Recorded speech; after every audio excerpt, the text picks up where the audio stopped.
नमस्कार दोस्तों आज का जो टॉपिक है हमारा ट्रेडमार्क। जैसे कि आपको पता है दोस्तों, मैं ट्रेडमार्क अटॉर्नी हूं और बहुत ज़्यादा जो एजुकेशन पर्पस की जो वीडियो है, मैं ट्रेडमार्क से रिलेटेड एजुकेशन वीडियो बनाता रहता हूं दोस्तों। तो दोस्तों आज जो हमारा टॉपिक है, कई जो हमारे स्टूडेंट्स हैं उनका एक मैसेज आया, तो उन्होंने पूछा कि सर अगर कोई रजिस्टर्ड ब्रांड है, जैसे बहुत सारे रजिस्टर्ड ब्रांड होते हैं, टाटा है, रिलायंस है, या बहुत सारे कपड़े के ब्रांड होते हैं, पीटर इंग्लैंड है, और आपका कई सारे ब्रांडेड होते हैं कपड़े जो ब्रांडेड होते हैं दोस्तों। तो जो ट्रेडमार्क रजिस्टर कराते हैं, अपने बिजनेस से रिलेटेड जो प्रोडक्ट है वो मार्केट में वो सेल करते हैं, चाहे वो फिजिकल फॉर्म में हो या वो डिजिटल फॉर्म, जिसको बोलते हैं फिजिकल मार्केट या डिजिटल मार्केटिंग। ऑनलाइन बेसिस पे, ऑनलाइन जैसे आपका अमेजोन हो गया, फ्लिपकार्ट हो गया, मीशो हो गया, मंत्रा हो गया, जो रजिस्टर्ड ट्रेडमार्क ऑनर हैं वो लोग अपने प्रोडक्ट की मैन्युफैक्चरिंग या रीलेबलिंग उसको करके ऑनलाइन मार्केट में अपना प्रोडक्ट को सेल करते हैं दोस्तों। तो अब जो हमारे स्टूडेंट का जो क्वेश्चन था, उसने क्या पूछा, उसने पूछा सर मैं अगर मुझे कोई ऑनलाइन बिजनेस करना है, मुझे ऑनलाइन प्लेटफॉर्म पे माल बेचना है, डिजिटल प्लेटफॉर्म पे माल सेल करना है, तो क्या मैं किसी का रजिस्टर्ड ब्रांड को सेल कर सकता हूं? जी दोस्तों, इसका आंसर है नहीं, बिल्कुल नहीं। मगर क्यों? आपके अगेंस्ट में लीगल एक्शन हो सकता है। बिल्कुल रिस्क नहीं लेने का। अगर आप किसी का रजिस्टर्ड ब्रांड लेके आ रहे हैं और आप उसकी विदाउट परमिशन से सेल कर रहे हैं, तो आपके अगेंस्ट में लीगल एक्शन हो सकता है दोस्तों। तो इसका सॉल्यूशन क्या है, इसका बेटर सॉल्यूशन क्या रहेगा? अगर आप भी किसी प्रोडक्ट या कोई आपका रेडीमेड गारमेंट्स हो सकता है, या आपका अलग कोई भी प्रोडक्ट हो सकता है, आपको ऑनलाइन सेल करना है उसको, तो ऑनलाइन सेल करने के लिए जिससे भी आप माल को परचेज कर रहे हैं, जो आपका प्रोडक्ट है, आप जो गुड्स है, आप गुड्स को परचेज कर रहे हैं, उस गुड्स का सबसे पहले आपको एक पक्का जीएसटी इनवॉइस, जी हाँ दोस्तों, एक जीएसटी इनवॉइस बिल लेना बहुत जरूरी है दोस्तों। आप कहेंगे सर ये क्यों? दोस्तों आपको बिल लेने के साथ साथ में आपको अगर पॉसिबल हो तो आप डिजिटल वे में उसकी पेमेंट करें, जैसे फोन पे, पेटीएम, गूगल पे के थ्रू उसको पेमेंट करें। क्यों?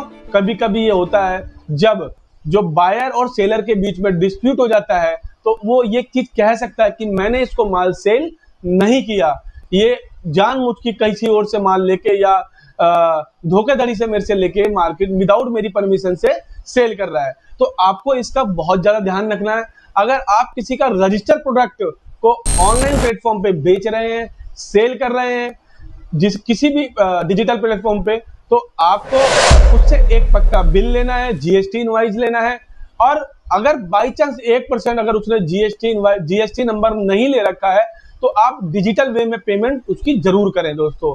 सेकंड, इसमें क्या है, अगर आप किसी का डिजिटल पेमेंट ले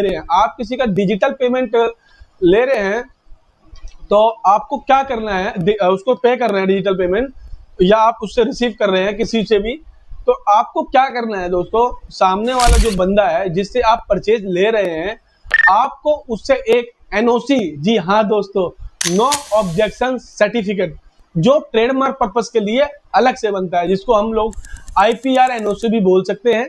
आईपीआर बोले तो इंटेलेक्चुअल प्रॉपर्टी राइट्स जो होता है हमारा, इसके अंदर कॉपीराइट, डिजाइन, पेटेंट, ये सब चीज कवर होती है दोस्तों, जितनी भी हमारी इंटेंजिबल प्रॉपर्टीज है। तो आपको इसके लिए, इसके रिगार्डिंग एक एनओसी लेना बहुत जरूरी है।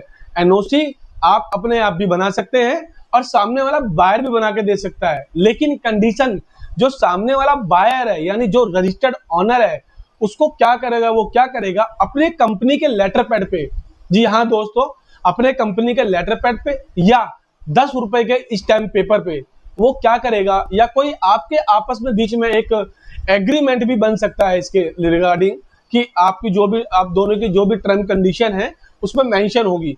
बट एनओसी लेना बहुत जरूरी है। आप खाली एग्रीमेंट के बिहाफ पे ना रहे, आप सोचे कि एग्रीमेंट बन गया बस इनफ है, सफिशिएंट है, लेकिन नहीं दोस्तों, आपको एनओसी लेना भी बहुत जरूरी है। एनओसी जैसे मैंने बताया अभी, कंपनी के लेटर पैड पे जो ऑनर है, जो कंपनी का डायरेक्टर है या प्रोप्राइटर है या पार्टनर है, सीईओ है या एमडी है, कोई भी रैंक हो कंपनी में उसकी, उसको अपने कंपनी के लेटर पैड पे एक एनओसी, नो ऑब्जेक्शन सर्टिफिकेट की लैंग्वेज मेंशन करनी पड़ेगी। उस एनओसी में लिखना पड़ेगा, उसको मेंशन करना पड़ेगा कि हम सामने वाले बंदे को उसका नाम, उसका एड्रेस, उसकी फर्म का नाम, उसका आधार नंबर, उसका प्रॉपर्टी का जो उसका बिजनेस का प्रिंसिपल एड्रेस है, वो सब चीज उसके अंदर मेंशन करनी होगी दोस्तों।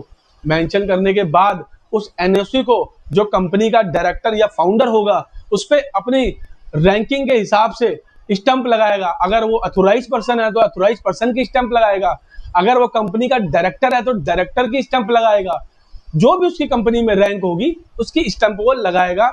उसके बाद वो एनओसी वैलिड हो जाएगी और उस एनओसी की ओरिजिनल कॉपी आपके पास आ जाएगी। उसके बाद आप ऑनलाइन मार्केट में सेल उसके जो आइटम है कर सकते हैं। कभी कभी देखा जाता है दोस्तों, जो ऑनलाइन प्लेटफॉर्म है या डिजिटल मार्केटिंग वाले हैं वो क्या कहते हैं, वो कहते हैं आप किसी और का रजिस्टर्ड ब्रांड नहीं सेल कर सकते, आप किसी और का प्रोडक्ट मार्केट में सेल नहीं कर सकते विदाउट एनओसी। आप एनओसी आपको लेना होगा, एनओसी लेना आपके लिए मैंडेटरी है। अगर आपको किसी भी लीगल एक्शन से बचना है, किसी हैवी पेनल्टी से बचना है, आपको कोर्ट केस से बचना है, आपको जेल जाने से बचना है, तो इस टाइप के काफी सारी पनिशमेंट बाय कोर्ट आपको मिल सकती है दोस्तों। इसीलिए अगर आप किसी का भी रजिस्टर्ड प्रोडक्ट होता है जो मार्केट में हम लोग, जैसे एग्जांपल में कुछ आइटम बताता हूं मैं, अगर आपको वॉच सेल करनी है, वॉचेस यानी घड़ी हो गई, तो आप टाइटन की वॉचेस ले आते हैं। आपको या कोई कपड़े के है तो आप जैसे जूडियो जो टाटा का ब्रांड है आप उसके कपड़े ले आते हैं, यानी गारमेंट से लेके आ जाते हैं। या फुटवेयर आप बाटा के, रिलैक्सो के ले आते हैं। तो आप क्या करते हैं, आप अपने ऑनलाइन प्लेटफॉर्म पे सेल करने लगते हैं। लेकिन नहीं, विदाउट एनओसी आपको सेल नहीं करना है। आपके अगेंस्ट में बहुत बड़ा, जी हाँ दोस्तों, आपके अगेंस्ट में बहुत बड़ा लीगल एक्शन हो सकता है। तो दोस्तों प्लीज इस वीडियो को लाइक करें, सब्सक्राइब करें और शेयर करें। और ये video only for education purpose के लिए है। धन्यवाद दोस्तों।